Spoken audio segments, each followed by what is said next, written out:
பாபநாசத்தில் உலக மக்கள் நலம் பெற வேண்டி சீனிவாச பெருமாள் ஆலயத்தில் திருவிளக்கு பூஜை. 100க்கும் மேற்பட்ட திருவிளக்குகள் ஏற்றி பெண்கள் பூஜைகள் செய்து வழிபட்டனர்.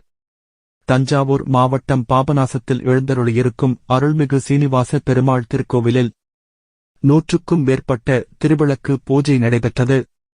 முன்னதாக சாமிக்கு சந்தனகாப்பு அலங்காரமும் நடைபெற்றது.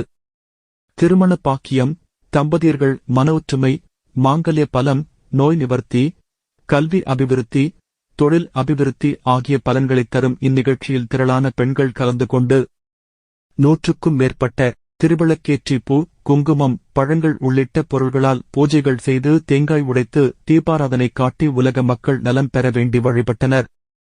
திருவிளக்கு பூஜையில் பெண்கள் உட்பட திரளான பக்தர்கள் கலந்து கொண்டு சாமி தரிசனம் செய்தனர். திருவிளக்கு பூஜைகளுக்கு உண்டான ஏற்பாடுகளை அறங்காவலர் குழுவினர், திருக்கோவில் பணியாளர்கள் செய்திருந்தனர்.